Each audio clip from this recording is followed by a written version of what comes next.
Welcome to the Leaders Insights podcast. Today's episode, Data Mesh versus Data Lakehouse. What CDOs actually need to decide in 2026. CDOs in 2026 are still fighting the data mesh versus data lakehouse battle in budget meetings, and most of them are asking the wrong question entirely. Today we get into what the decision actually involves. Welcome. Good to be here. And yes, wrong question is exactly right.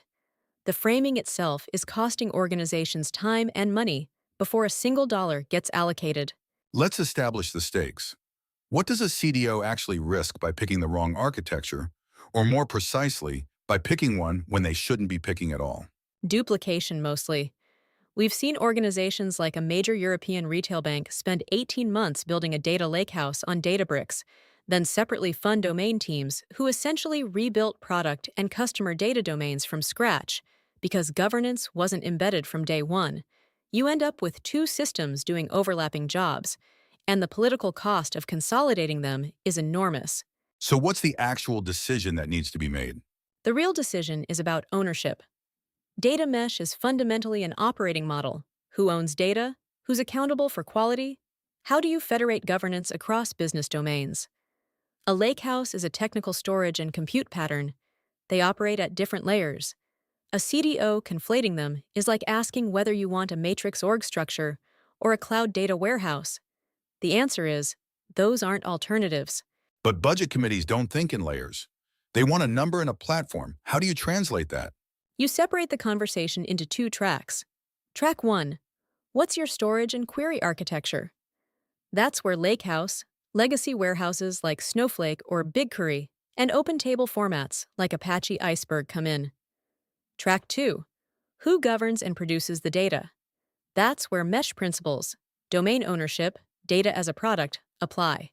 In 2026, the organization's getting this right, and I'd point to Shell's data organization as a publicly discussed example, are running lakehouse infrastructure centrally while distributing data product ownership to business domains.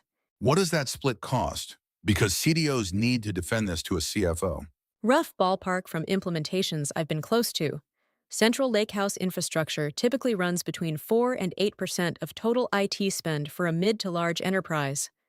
The mesh layer, tooling, data product cataloging, domain team enablement, adds another 2 to 4%, but should reduce downstream analytics engineering costs within 18 months because you're eliminating rework at the domain level. One thing CDOs consistently underestimate in this decision: Data contracts.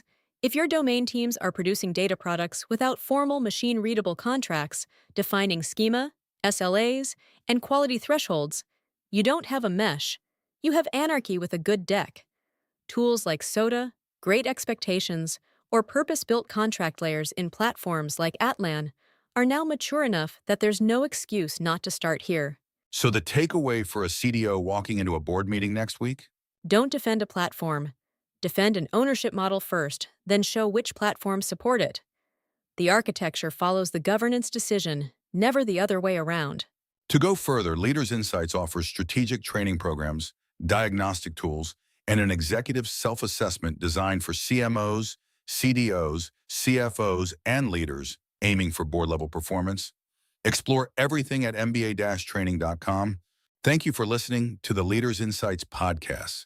See you tomorrow for another episode.